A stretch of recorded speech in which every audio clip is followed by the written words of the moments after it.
la bonne nouvelle, l'annonce du royaume des cieux, comme on ne l'a jamais connu. L'annonce d'une vie nouvelle dans l'éternité, l'annonce de la grâce révélée par le canal de Jésus-Christ, l'annonce de la grâce par le canal du Saint-Esprit qui, encore aujourd'hui, demeure sur la terre en chacun de vous. La circoncision se faisait de manière physique. C'est ce qui manifestait votre appartenance à Dieu. Et je voudrais souligner ici que quand Abraham avait circoncis les gens de sa maison, il avait également circoncis des serviteurs qui n'étaient pas forcément du même peuple que lui. Mais la circoncision de ces serviteurs démontrait que ces serviteurs étaient devenus une propriété, sinon appartenaient à l'Éternel. Voici là encore la démonstration de la grâce cachée.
Shalom, shalom, shalom. Soyez tous les bienvenus dans ce moment que nous partageons aujourd'hui. Heureux jour de sabbat à tous ceux qui nous retrouvent, qui prendront ce message en direct ou en différé. Que le Seigneur vous bénisse abondamment. Je suis le pasteur Alain Joël Rembendambia, pasteur principal de la mission évangélique des éclaireurs pour Christ. Et je ne suis pas seul car le Seigneur nous a donné cette tâche à accomplir avec mon aide semblable, le pasteur Elsa Rembendambia, qui n'est pas en reste et vous fait passer son bonjour, son shalom aujourd'hui même. Que Dieu vous bénisse abondamment. Alors, sans plus tarder, je vais laisser quelques 30 secondes où nous allons tapoter, partager, évangéliser un bien-aimé, c'est-à-dire prendre le lien et le partager. Donc toi, que tu sois sur YouTube ou sur TikTok, voici la tâche t'est confiée de bénir par ton partage un bien-aimé ou une bien-aimée. Amen. Alors, je profite de l'occasion pour bénir et saluer tous ceux qui sont avec nous aujourd'hui, tous ceux qui prennent ce message à l'instant même. Que le Seigneur vous bénisse abondamment. Je ne peux pas vous prendre individuellement, mais mon cœur est en adéquation avec le cœur de l'Éternel afin que vous receviez la rosée du ciel, c'est-à-dire les bénédictions qui s'attachent à la destinée prophétique que l'Éternel a pour chacun de vous. Que Dieu vous bénisse abondamment. Alors, n'oubliez pas, tapotons, attirons le plus grand nombre de personnes parce qu'aujourd'hui encore, Dieu va préparer un message merveilleux qu'il a concocté pour vous et que le serviteur que je suis va se faire un plaisir de partager dans quelques minutes. Amen. Alors, sans plus tarder, nous allons nous mettre dans la prière et nous allons recommander ce moment à Dieu. Nous allons recommander ce moment magnifique à Dieu. Et nous ne pouvons pas commencer sans remercier l'Éternel, sans saluer tout ce qu'il a pu faire durant cette semaine, sans élever le nom de Jésus-Christ de Nazareth pour lui dire merci d'innombrables dangers dont il nous a sortis, des pièges de l'ennemi qui étaient tendus, qu'il a écartés, des mauvaises paroles de condamnation qu'il a fait taire et museler dans chacune de vos vies. Encore une fois, la grâce vous est donnée aujourd'hui. Vous avez ouvert les yeux et vous avez contemplé les merveilles de l'Éternel. Vous avez contemplé non seulement les merveilles de l'Éternel, mais vous avez la capacité de faire le bien aujourd'hui. Vous avez la capacité encore de vous attacher au Seigneur aujourd'hui. Vous avez la capacité de bénir une âme, un frère, une sœur, un enfant, avec une parole de bénédiction que le Seigneur voudrait que nous partagions aujourd'hui encore. Vous avez encore la capacité aujourd'hui d'être ceux que le Seigneur va utiliser pour être les billets du partage de la bonne nouvelle. Amen. Alors, sentons-nous libres et remercions notre Dieu. Élevons la voix. Éternel, je te rends toute la gloire. Je bénis ta sainteté et ta grandeur. Seigneur, mon corps, mon âme et mon esprit vient encore devant ton trône te dire merci. Merci pour les enfants dont tu m'as confié la charge. Merci pour la santé que tu déploies dans toutes les familles du monde. Merci pour tous ceux qui ont la vie, qui ont ouvert les yeux encore aujourd'hui. Seigneur, parce que nous savons que nous ne sommes pas meilleurs que ceux qui ne sont plus. Mais nous croyons et nous savons qu'en ton nom, ton infini amour est encore, tout comme le ciel, ouvert. Et Seigneur, c'est tout entier que nous venons nous livrer à toi. C'est entre notre âme et conscience que nous venons nous livrer, nous abandonner à toi. Merci au Seigneur de ce que tu as fait hier, de ce que tu fais aujourd'hui et de ce que tu feras demain. Et cela dans le nom puissant de Jésus-Christ de Nazareth. Amen. Alléluia. Gloire soit rendue à l'Éternel. Nous n'allons pas commencer sans aller vers le trône de Dieu afin de lui demander pardon. La Bible déclare que même si nos péchés sont rouges comme le cramoisi, il est digne et bon de nous pardonner. Encore une fois, encore un jour, encore une heure, encore un jour de grâce s'est levé sur la tête de chacun de nous.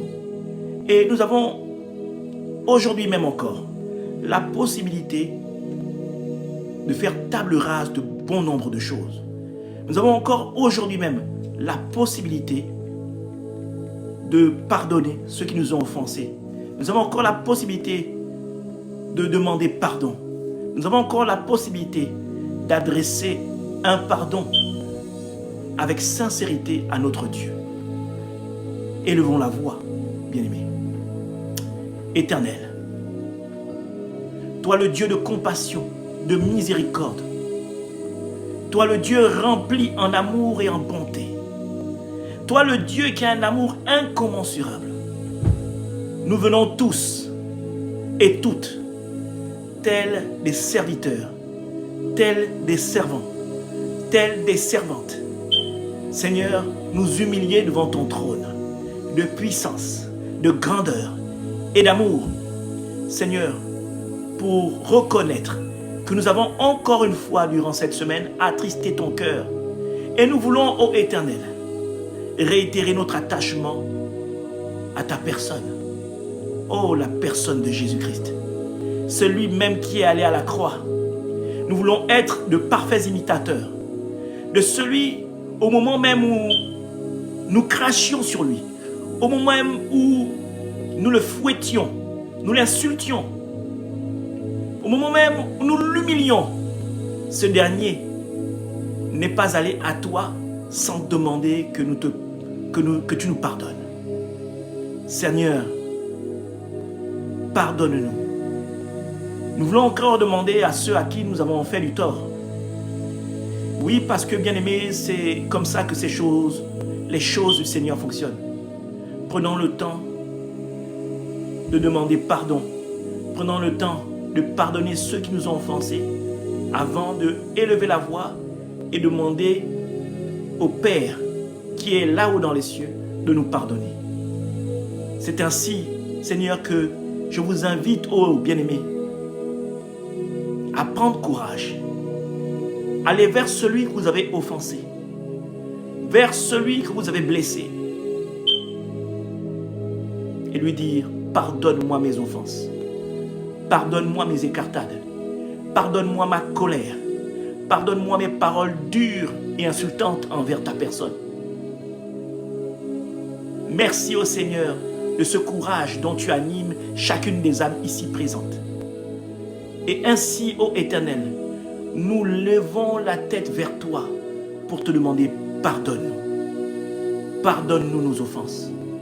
Pardonne-nous, ô Éternel, l'attristement que nous avons adressé à ton cœur. Les blessures que nous t'avons infligées par notre comportement qui ne t'honore pas. Oh, merci. Merci, ô Jésus. Merci, ô Dieu le Père, de ce pardon, de cette compassion, de cette miséricorde que tu fais tomber sur chacune des âmes aujourd'hui même, ou en différé. Et cela dans le nom puissant de Jésus-Christ de Nazareth. Amen. Alléluia. Nous n'allons pas partir et commencer sans inviter le sang de Christ, parce que la Bible déclare qu'il n'y a point de pardon sans effusion de sang. En d'autres termes, le sang de Christ qui a coulé il y a 2000 ans, ce même sang-là, qui sauve encore aujourd'hui des milliers de personnes qui donnent leur vie à Christ, qui s'abandonnent à Dieu et qui se livrent au Saint-Esprit de leur propre chef, de tout leur cœur. Ce sang-là encore est capable, non pas de couvrir ton péché, non pas de couvrir ton mauvais comportement, non pas de couvrir tes mauvaises paroles, mais de les effacer afin que le Seigneur, notre Dieu, soit amnésique à ton péché passé. Alors, invitant ce sang-là, la rançon que nul ne peut payer si ce n'est Jésus-Christ de Nazareth. Seigneur, merci pour ce sacrifice établi à la croix. Merci pour ton sang précieux qui m'a racheté, qui m'a arraché des mains du malin, qui m'a extirpé du péché dans lequel je me baignais, dans lequel j'étais plongé, dans lequel j'étais noyé. Merci, ô Éternel, par ton sang qui brise les chaînes de malédiction familiale ou de malédiction qui ont été proclamées par des incantations, des paroles nauséabondes qui ont été des paroles de malédiction sur la vie de chacun de nous ici présents. Ton sang vient détruire, consumer cela et nous donner aujourd'hui une délivrance semblable à aucune autre sur la terre. Merci, ô Éternel, pour ce sang précieux qui délivre encore et qui sauve bon nombre d'âmes aujourd'hui même. Seigneur, que ton sang efface toutes les transgressions des bien-aimés à l'instant même, au nom puissant de Jésus-Christ de Nazareth. Paix, grâce, honneur, élévation te soient dus au nom de Jésus-Christ de Nazareth. Amen. Alléluia. Nous allons, avant de commencer maintenant, bénir le Saint-Esprit qui est en chacun de nous, qui nous enseigne chaque jour, qui nous convainc, qui nous guide, qui nous oriente, qui nous remplit de sagesse et qui nous sauve. Pour lui dire merci Saint-Esprit, prends le contrôle de ce moment. Ô Saint-Esprit, je m'abandonne encore entre tes mains et je te prie, Saint-Esprit, d'environner non seulement le cœur, l'âme, le corps des bien-aimés qui nous écoutent aujourd'hui, mais d'environner leur demeure, leur lieu de travail, tout ce qu'ils ont comme projet, et de les conduire vers le Seigneur Jésus-Christ, qui seul peut avoir et a mérité la capacité et la place qui est la droite du Père. Merci au Saint-Esprit de me remplir de ton enseignement afin de nourrir ton peuple aujourd'hui même, et cela dans le nom puissant de Jésus-Christ de Nazareth. Amen. Alléluia. Amen. Écris Amen si ce temps de prière, certes bref, t'a fait du bien. Amen. Amen. Proclame un Amen. Amen. Que cette parole, que ce temps de prière, s'il t'a fait du bien, que ce que tu as déclaré soit ton partage. Que ce que tu as demandé au Seigneur, que le Seigneur te permette de l'obtenir dans le nom puissant de Jésus-Christ de Nazareth. Amen. Gloire à Dieu. Je suis dans la joie de vous voir tous réunis pour l'enseignement d'aujourd'hui. Alors la thématique est celle-ci. Le Nouveau Testament. Le Nouveau Testament. Le Nouveau Testament. Vous allez vous dire, oh, le Nouveau Testament, on sait ce que c'est. Ouais, c'est vrai, vous savez peut-être ce que c'est. Mais toujours est-il que le seul mot Nouveau Testament nourrit aujourd'hui la bonne nouvelle. La bonne nouvelle. L'annonce du royaume des cieux, comme on ne l'a jamais connu. L'annonce d'une vie nouvelle dans l'éternité. L'annonce de la grâce révélée par le canal de Jésus-Christ. L'annonce de la grâce par le canal du Saint-Esprit qui, encore aujourd'hui, demeure sur la terre en chacun de vous. L'annonce du Saint-Esprit, même pour ceux qui n'ont pas encore donné leur vie à Dieu, est bel et bien là, mais est en eux et est éteint. Il n'attend qu'un seul sursaut de toi pour qu'il s'avive, pour qu'il s'allume en toi. Alors, bien-aimé, ne sois pas le dernier à prendre part à ce que Dieu a prévu pour toi. Les temps sont mauvais, donc il est encore aujourd'hui plus, sinon très important, de parler de Dieu, de parler de Jésus, de parler du Saint-Esprit, de parler de Dieu le Père, de parler de la bonne nouvelle, de parler du Nouveau Testament. Amen. Alors, qu'est-ce qu'un testament? Premièrement, qu'est-ce que c'est que le testament? En général, le testament est un document manuscrit ou un acte par lequel une personne qui dispose de biens prépare le tout pour le léguer à ses enfants ou le léguer à ceux qui l'affectionnent.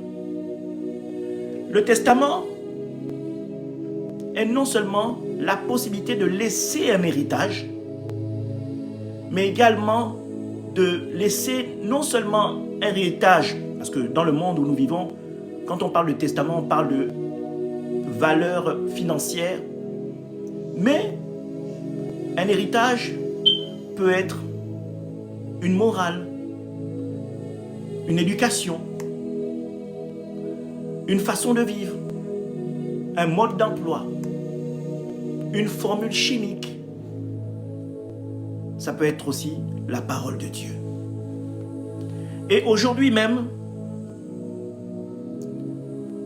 le Nouveau Testament est une manière par laquelle Dieu s'est fait chair en la personne de Jésus-Christ pour te dire comment tu dois marcher avant de le retrouver dans l'éternité, dans la félicité avec lui. Donc c'est quelque chose, bien-aimé, que tu ne peux pas rater. Quelque chose où Dieu a mis tous les moyens qui soient pour que tu aies la possibilité de le rejoindre dans l'éternité et de ne plus avoir accès à la maladie, la souffrance, mais d'être dans la joie de manière éternelle. Je pense que, pour ma part, que c'est le meilleur héritage qui soit.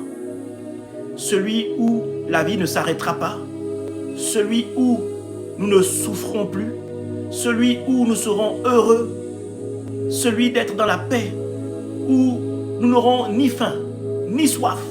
Nous allons être dans la joie de nous nourrir de la présence de Jésus, de la présence de Dieu le Père, de la présence du Saint-Esprit, d'être dans la plénitude et dans la félicité. Alors, bien-aimés, j'entends encore dire que les 10 commandements ou la loi n'est plus. Si vous pensez que la loi n'est plus, je viens vous apprendre aujourd'hui que vous vous trompez. Et Dieu, connaissant le cœur des hommes, a toujours fait en sorte que l'homme apprenne avec rythme et doucement. Et si vous partez dans l'Ancien Testament, vous apprendrez, peut-être aujourd'hui, que dans l'Ancien Testament, c'est Jésus-Christ caché, et dans le Nouveau Testament, c'est Jésus-Christ révélé. Dans l'Ancien Testament, c'est la grâce cachée, et dans le Nouveau Testament, c'est la grâce révélée. Amen. Comprenez que dans l'Ancien Testament, il y avait 613 commandements. Et dans ces 613 commandements, l'homme avait du mal. Et dans ces 613 commandements, toute écartade par rapport à ces commandements étaient punis de mort pour la plupart, ou l'exil, ou la mise à part, écartés de tout le monde, jusqu'à ce que la mort vous vienne. Mais aujourd'hui, c'est Jésus qui le dit. Quand nous allons dans Matthieu chapitre 5 à son verset 17, Jésus-Christ répond à des paroles de docteurs de la loi, de gens qui baignaient dans la parole et qui pensaient que la parole était un acquis qui ne s'adressait qu'à eux. Jésus répondait ceci: ne croyez pas, Matthieu chapitre 5, verset 17, ne croyez pas que je sois venu pour abolir la loi ou les prophètes. Je suis venu pour non abolir, mais accomplir. En effet, Jésus est la loi et la parole faite chair. Dieu a une intelligence que même un homme ne pourrait égaler, que 10 millions d'hommes ne pourraient égaler, que l'humanité tout entière ne pourrait égaler. Et Dieu savait que la meilleure façon d'enseigner, c'était de venir de lui-même, se faire chair et que les hommes voient. Parce que les hommes ont du mal à croire aux choses qu'ils ne peuvent ni toucher, ni voir, ni sentir, ni entendre, ni goûter. C'est d'ailleurs pourquoi le Seigneur dit ceci: le Père cherche des adorateurs en esprit et en vérité.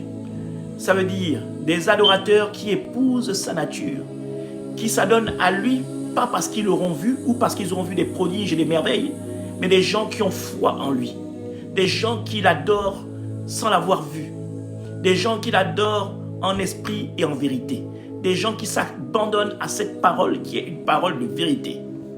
Amen. Jésus-Christ, en effet, juif lui-même, a été circoncis. Donc Jésus est venu sous le temps de la loi. Et lui-même, à partir du 8e jour, il a été circoncis. Donc tous ceux qui disent que la loi ne sert plus à rien, je veux dire que vous vous trompez. Parce que la loi, encore, l'Ancien Testament enseigne et nourrit toutes les âmes que nous sommes aujourd'hui. On ne peut pas dire que nous arrivions à Jésus-Christ sans connaître l'Ancien Testament. Ce n'est pas possible. Ou faire fi de l'Ancien Testament. Ce n'est pas possible. Ou dire que ça ne compte plus l'Ancien Testament. Ce n'est pas possible. Dieu ne le limitait pas à la bêtise en se disant il s'est trompé. Dieu ne se trompe jamais. Et Dieu n'est jamais en retard. Ou qu'il aurait dû le faire avant et qu'il a fait après, non. Dieu connaît l'homme. Il sait pourquoi il établit toutes choses de cette manière. Alors, allons-y dans Luc, pour soutenir ce que je vous dis.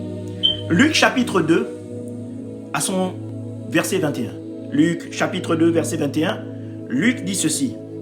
Le 8e jour auquel l'enfant devait être circoncis, étant arrivé, on lui donna le nom de Jésus.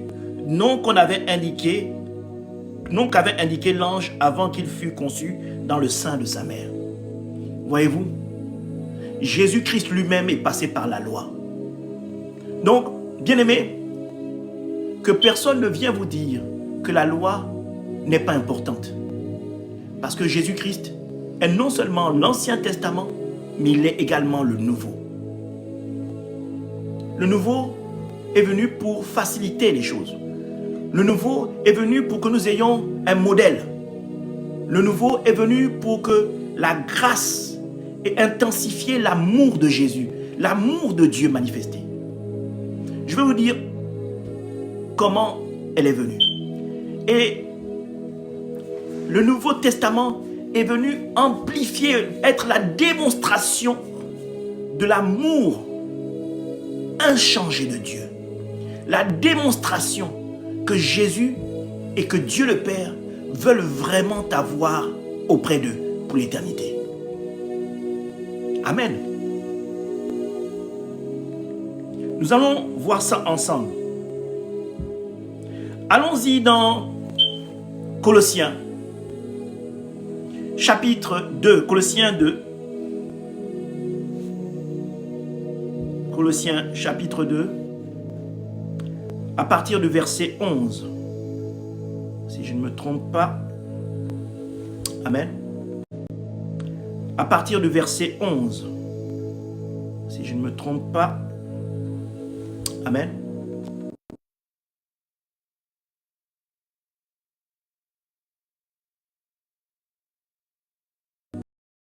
Amen. Colossiens chapitre 2, à partir du verset 11. Je vous invite à prendre votre Bible parce que nous allons ensemble découvrir les mystères et voir l'étendue de l'amour du Seigneur. Amen. Je lis la parole. Et c'est en lui que vous avez été circoncis, d'une circoncision que la main n'a pas faite, mais de la circoncision de Christ. Dans ce premier modèle, à l'époque, la circoncision se faisait de manière physique. C'est ce qui manifestait votre appartenance à Dieu. Et je voudrais souligner ici que quand Abraham avait circoncis les gens de sa maison, il avait également circoncis des serviteurs qui n'étaient pas forcément du même peuple que lui. Mais la circoncision de ces serviteurs démontrait que ces serviteurs étaient devenus une propriété, sinon appartenaient à l'Éternel. Voici là encore la démonstration de la grâce cachée. Parce que là encore, c'est la démonstration des choses, l'ombre des choses à venir. C'est-à-dire que c'est une démonstration qui manifeste ce qu'est aujourd'hui en plus élaboré. Le peuple de Dieu aujourd'hui ne s'établit pas forcément aujourd'hui parce qu'on est issu d'un père et d'une mère juive, mais ici elle est ouverte pour montrer que toute personne désireuse de s'abandonner à Jésus, désireuse de croire au Nouveau Testament et à l'Évangile, désireuse de faire du Seigneur son Dieu, son roi, cette personne peut aujourd'hui être fière d'appartenir au peuple de Dieu. C'est donc là une circoncision qui est aujourd'hui non plus physique, mais spirituelle. Et ça rejoint ce que j'ai dit précédemment, C'est que le Seigneur recherche des adorateurs en esprit et en vérité. En esprit et en vérité, pourquoi? Parce qu'il voudrait aujourd'hui que la circoncision soit de manière volontaire des gens qui s'attachent à lui, parce que leur attachement n'est plus une circoncision physique, mais spirituelle. Dieu veut ton cœur. Jésus veut être le biais par lequel tu atteins le Père. Le Saint-Esprit veut te convaincre de t'attacher à ce Dieu immense et grand, ce Dieu magnifique rempli d'amour par le moyen de ton cœur. Le moyen de ton cœur est la chose qui permet de manière spirituelle à t'attacher à Dieu, d'épouser la nature de Dieu, d'épouser la nature de l'Éternel. Je continue. Mais la circoncision de Christ, qui consiste dans le dépouillement du corps de la chair. Amen. Ayant été enseveli avec lui par le baptême, vous êtes aussi ressuscités en lui, avec lui. La nouvelle naissance. La nouvelle naissance, né de nouveau. Ce docteur de la loi qu'on appelait Nicodème, qui lui était attaché à la loi, qui lui dormait dans la loi, n'avait pas la profondeur de la nouvelle naissance. Et quand Jésus lui a parlé de cela, il était déboussolé. Il n'avait pas une telle lecture. Et il a compris là. Lui qui était venu dans la nuit, au jour de la crucifixion de Jésus, il était de celui qui est venu ouvertement, qui est venu sans se cacher, dire et comprendre dans son cœur qu'il avait parlé avec Dieu. On ne dit pas ce que Nicodème est devenu après. Mais je crois que Nicodème a été bouleversé au point où sa vie n'a plus été jamais comme avant. Et c'est cela que Jésus voudrait. Dans son Nouveau Testament, que tu sois aussi bouleversé que Nicodème pour prendre part à la nouvelle aventure, à la nouvelle vie que le Seigneur te promet aujourd'hui. Celle qui a révélé dans la bonne nouvelle. Amen. Je continue. Vous qui étiez morts par vos offenses et par l'incirconcision de votre chair, il vous a rendus à la vie avec lui en nous faisant grâce pour toutes nos offenses. Il a effacé l'acte dont les ordonnances nous condamnaient et qui subsistait contre nous. Bien-aimés, il y a certainement des condamnations qui sont dans ta famille. Il y a certainement des malédictions qui sont dans ta famille. Il y a certainement des choses auxquelles tu n'arrives pas, que tu n'arrives pas à atteindre, que tu n'arrives pas à obtenir. Il y a certainement des blocages dans ta vie. Il y a certainement des choses que tu ne comprends pas, mais tu avances, tu vois seulement les autres avancer et tu as le sentiment que tu es venu sur la terre pour accompagner les autres. Je viens te dire que si tu as Christ, toutes les condamnations qui étaient sur ta famille, je peux te dire que si tu marches dans la vérité et que tu marches en esprit en vérité avec Jésus-Christ et que tu suis les ordonnances que le Nouveau Testament t'apporte au travers de Jésus-Christ, bien-aimé, je peux te dire que toutes ces condamnations, ne t'inquiète de rien. Elles ne sont plus aujourd'hui. Elles ne sont plus aujourd'hui. Ce que Satan fait aujourd'hui, c'est de semer le doute, semer le mensonge. D'ailleurs, on l'appelle le père du mensonge pour t'empêcher de voir les choses et les merveilles que Dieu a établies dans ta vie. Dieu a fait des projets de paix et non de malheur. Réveille-toi, toi qui dors. Recherche le Seigneur et Christ t'éclairera. Tu verras des choses que tu ne te soupçonnais même pas de posséder. Vraiment que le Seigneur te donne la force nécessaire, le courage de manifester la parole, les enseignements de Jésus au quotidien dans ta marche. Que tu manifestes la parole continue. Tu ne seras jamais perdant. Je peux te le garantir. Tu ne seras jamais perdant. Amen. Il a détruit en les clouant à la croix. À la croix, ton péché a été cloué. À la croix, la malédiction qui était dans ta famille a été clouée. À la croix, le fait que tu ne puisses pas enfanter a été cloué. À la croix, le fait que tu ne puisses pas te marier a été cloué.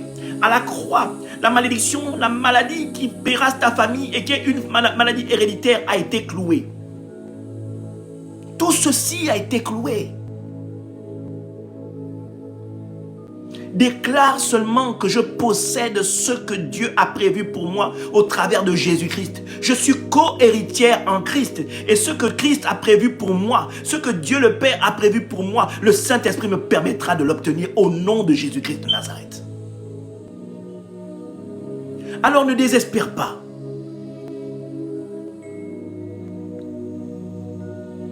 Crois que tu as déjà obtenu ce que Dieu a prévu pour toi, bien-aimé. Crois que tu l'as déjà obtenu. Crois que tu l'as déjà obtenu, bien-aimé. Cette chose est déjà en ta possession. Il suffit juste de l'affirmer, de le proclamer. Je possède ce que Dieu a prévu pour moi. Je possède ce que Dieu a prévu pour moi dans le nom puissant de Jésus-Christ de Nazareth. Je possède ce que Dieu a prévu pour moi dans le nom puissant de Jésus-Christ de Nazareth. Proclame ça, écris cela. Je possède ce que Dieu a prévu pour moi dans le nom puissant de Jésus-Christ de Nazareth.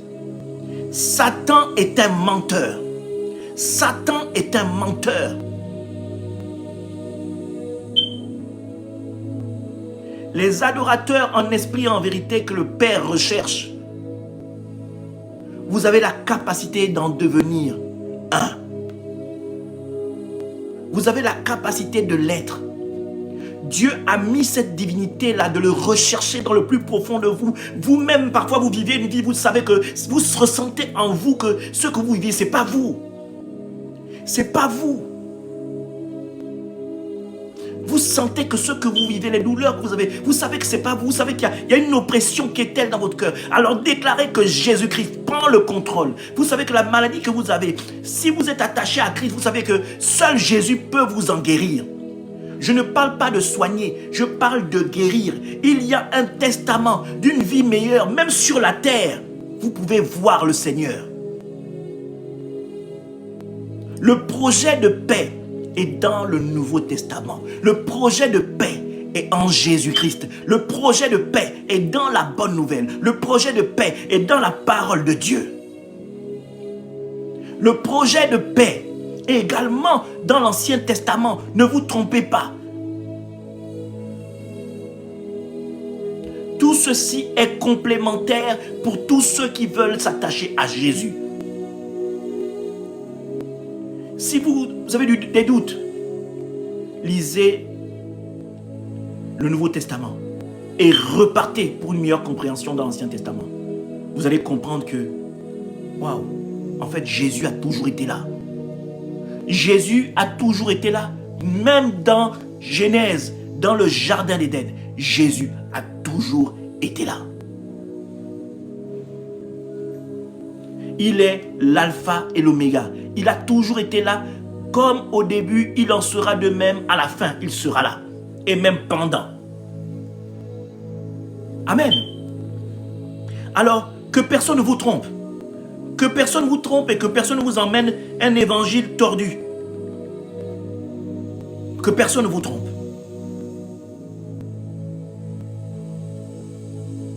Il a dépouillé les dominations et les autorités et il les a livrées publiquement en spectacle en triomphant d'elles par la croix. Bien-aimé, tu es plus que vainqueur. Bien-aimé, tu es plus que vainqueur en réalité. Tu es plus que vainqueur, bien-aimé. Tu es plus que vainqueur. Continuons. Verset 16. Que personne donc ne vous juge au sujet du manger ou du boire. Que personne donc ne vous juge au sujet du manger ou du boire. J'entends beaucoup de gens dire, on ne mange pas le porc, on ne mange pas. Jésus lui-même est venu répondre à ça. Le Nouveau Testament. À l'époque, on disait on ne mange pas ci, on ne mange pas ça. Jésus-Christ est venu parfaire. Il a dit, ce n'est pas ceux qui rentrent dans l'homme qui souillent l'homme, mais c'est ceux qui ressortent de l'homme. C'est ceux qui ressortent de l'homme qui vous empêchent de voir Dieu. Amen.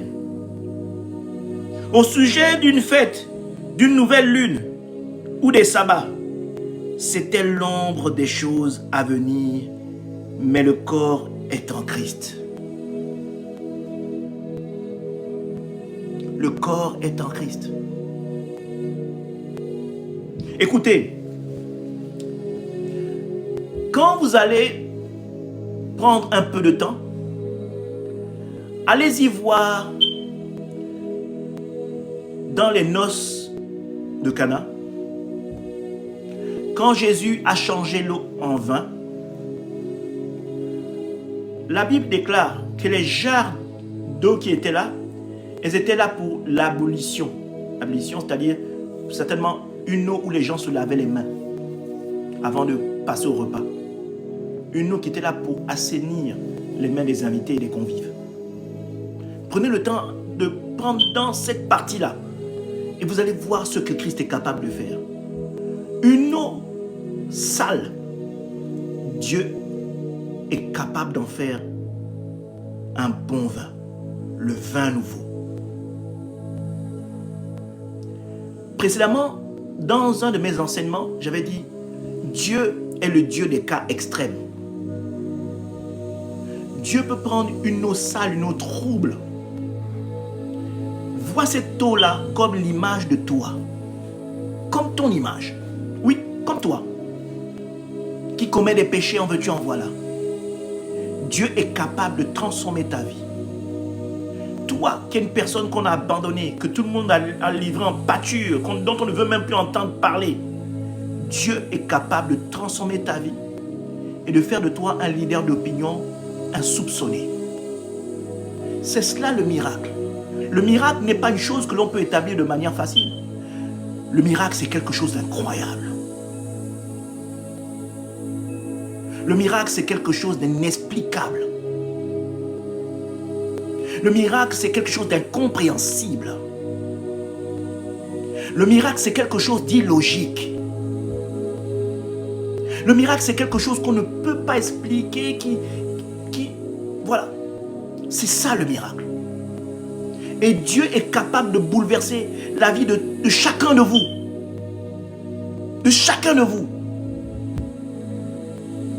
De manière à ce que votre vie devienne un témoignage vivant de la vérité qui est que Dieu existe et que Jésus est Dieu.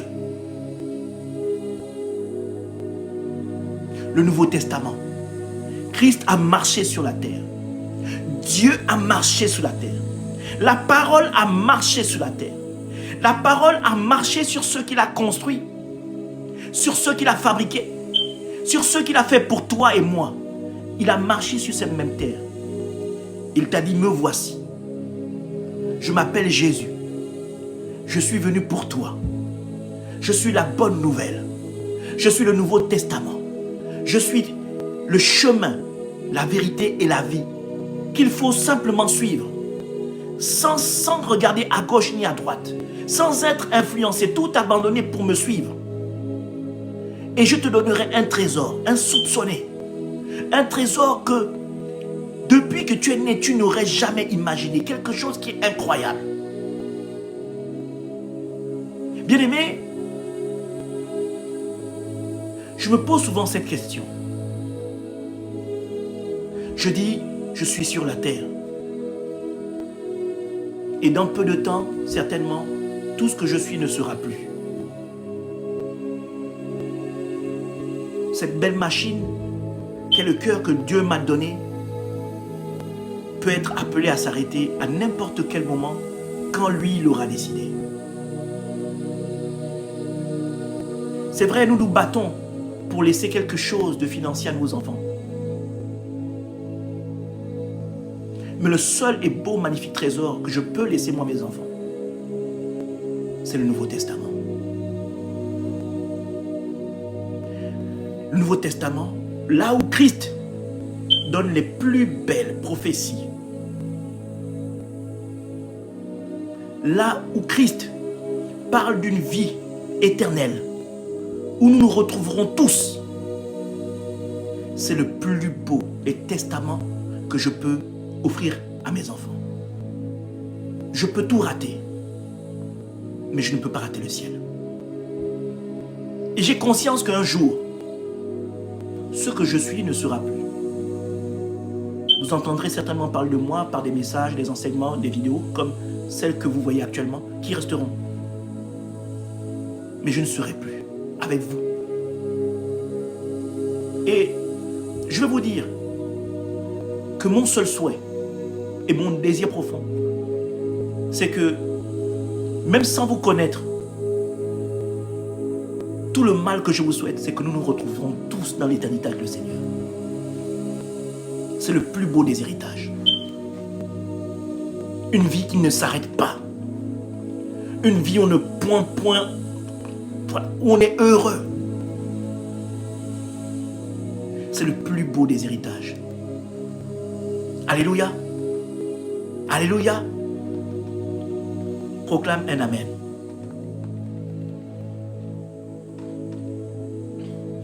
Je voudrais que nous puissions aller dans Lévitique, chapitre 20, à son verset 10.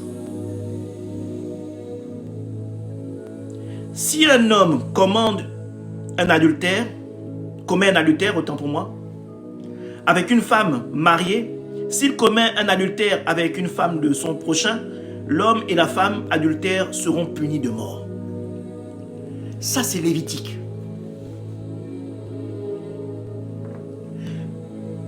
Quand vous allez dans Jean 8, Christ démontre l'amour du Père.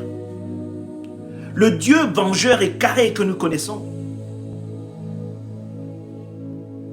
arrive avec Jésus sans abolir l'ancienne, mais amène un son nouveau, un air nouveau, une vision nouvelle, une démonstration nouvelle de l'amour incommensurable de Dieu. La parole elle-même vient approfondir. Mais la mort, certes physique dans Lévitique, pour quelqu'un qui commet l'adultère, c'est également une mort. Même spirituelle, c'est une mort. C'est un moyen d'éteindre le Saint-Esprit qui est en nous quand nous commettons l'adultère. C'est vrai, nous ne tombons pas face à cela, mais au fond de nous, le Saint-Esprit s'éteint. Alléluia. Dans Jean chapitre 8, verset 1, on dit, Jésus se rendit à la montagne des Oliviers, mais dès le matin, il alla de nouveau dans le temple, et tout le peuple vint à lui. S'étant assis, il les enseignait. Alors, les scribes et les pharisiens amenèrent une femme surprise en adultère. Et la plaçant au milieu du peuple, ils dirent à Jésus, « Maître, cette femme a été surprise en flagrant délit d'adultère.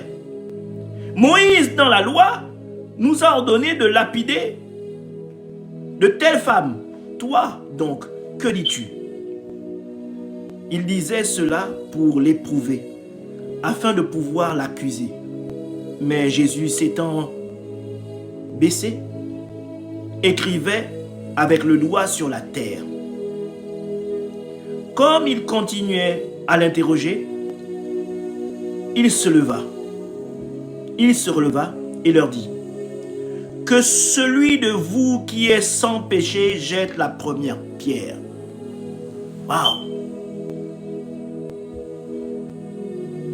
Que ce soit un péché d'adultère ou un autre péché, que ce soit par la loi ou par autre chose, Qui sommes-nous pour éteindre la vie de notre prochain? Qui sommes-nous pour nous targuer d'être plus justes que les autres? Qui sommes-nous? Rien du tout. Jésus là, dans la parole qu'il leur a donnée, a touché leur conscience. Ils se sont rendus compte que finalement, seule la parole remplie de sagesse pouvait donner une telle réponse. Et chacun s'est reconnu comme étant un pécheur. Parce qu'elle avait été surprise en flagrant délit. Mais eux, dans l'obscurité, que font-ils? Eux, dans la noirceur et la pénombre de la nuit, que font-ils? Eux, dans leurs agissements, que font-ils? Dans leurs agissements envers leurs prochains, que font-ils? Ils mentent, ils volent, ils violent, ils tuent. Ils salissent, ils maudissent, ils crucifient en cachette. La parole est une épée à double tranchant. Et la parole qui était Jésus les a tranchés. Et tout le monde s'est retrouvé condamnable au point de jeter sa pierre et de partir. Tous.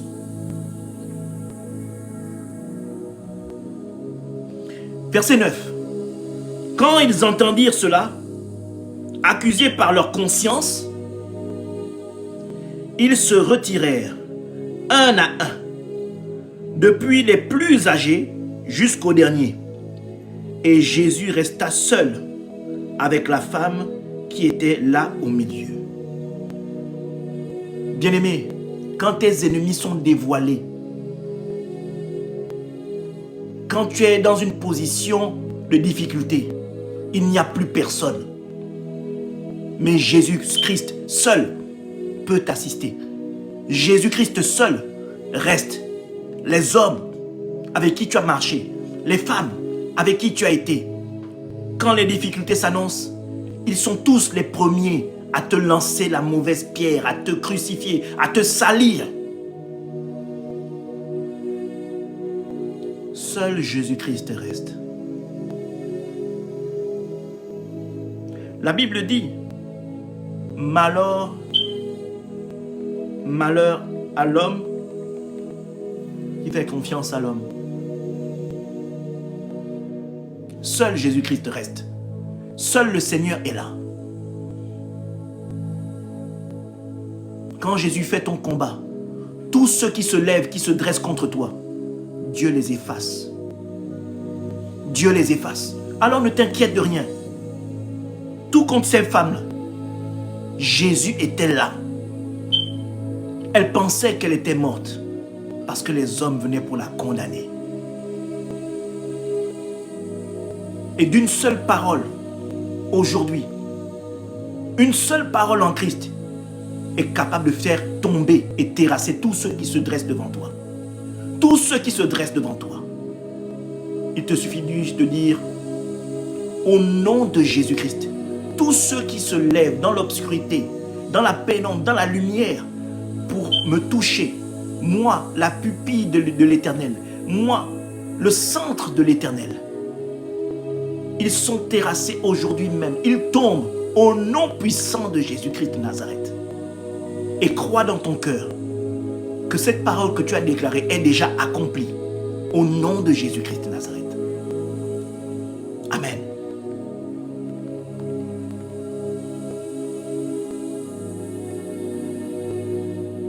Amen. Verset 10. Alors s'étant relevé et ne voyant plus que la femme, Jésus lui dit, femme, où sont ceux qui t'accusaient? Bien-aimé, quand la victoire est tienne, la seule question que Dieu te posera, la seule question que le Saint-Esprit te posera, la seule personne que Jésus-Christ te posera, où sont tous ceux qui te condamnaient? Où sont-ils? Et j'ose espérer que Dieu te permettra de donner cette réponse. personne ne t'a-t-il condamné? Elle répondit, non Seigneur. Et Jésus lui dit, ne te condamne pas non plus. Va et ne pêche plus. En d'autres termes, dans ce Nouveau Testament, si tu t'abandonnes en Christ, en sincérité de cœur, crois que Christ a déjà réglé ton problème. Crois que Dieu, comme disent mes frères ivoiriens, a déjà fait ton palabre et l'a réglé. Crois que tu es déjà libre. Crois que tu as déjà obtenu ce que Dieu veut pour toi. Crois que tu as déjà obtenu ce que ton cœur désire. Et ne pêche plus. Et ne pêche plus.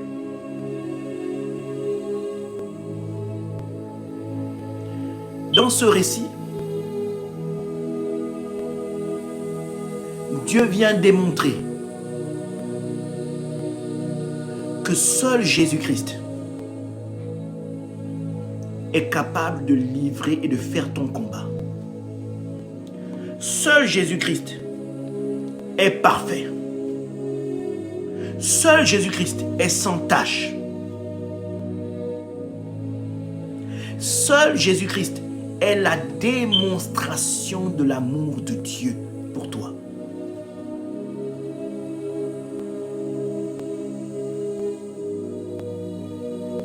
Nulle personne sur cette terre n'est capable de se targuer d'être meilleur qu'un autre. Alors, bien-aimé, la meilleure prophétie qui soit, c'est la parole de Dieu. Crois en Jésus-Christ et tu seras sauvé, toi et ta famille. Toi et ta famille. Nous allons élever la voix et nous allons prier ensemble. Je voudrais que tu répètes ceci après moi.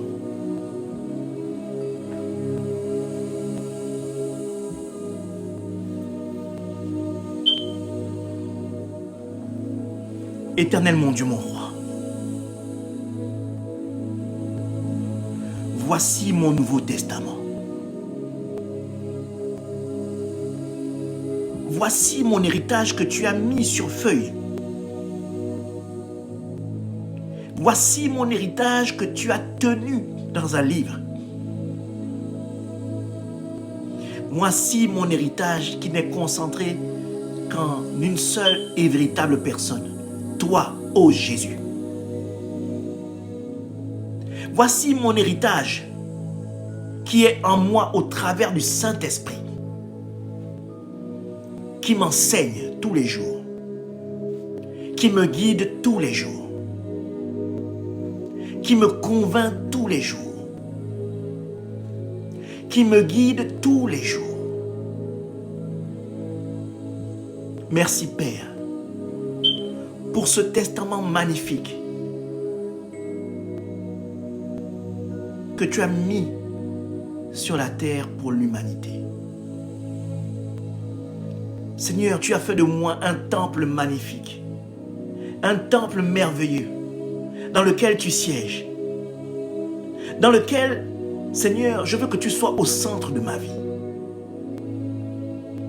dans lequel je veux que tu sois le seul et ultime décideur de ma vie. Ô Jésus, je m'abandonne complètement à toi. Jésus-Christ, je veux être co-héritier. Je veux demeurer dans l'éternité. Je sais, ô Seigneur, que tu as établi des prophètes, des hommes de Dieu de multiples horizons. Mais je sais une chose. Personne ne peut me parler mieux que toi, ô le testament de Dieu. La parole divine. Et la meilleure des prophéties qui soit, c'est la Bible. Merci, ô Saint-Esprit. Merci, ô Dieu le Père. Merci, ô mon Seigneur, de me donner la capacité de manifester la parole au quotidien. Et que ma chair s'efface à cela. Et que le Saint-Esprit domine sur mon corps, mon âme et mon esprit pour être la personne qui prend possession du projet de paix que tu as établi pour ma vie. Amen. Au nom de Jésus-Christ. Voici, bien-aimé, après t'être approprié cette parole, le pasteur Elsa se joint à moi pour vous souhaiter une excellente et magnifique semaine dans le nom puissant de Jésus-Christ de Nazareth, et que Dieu vous bénisse. Je suis le pasteur Alain Joël Rembedabia et je vous dis à très bientôt.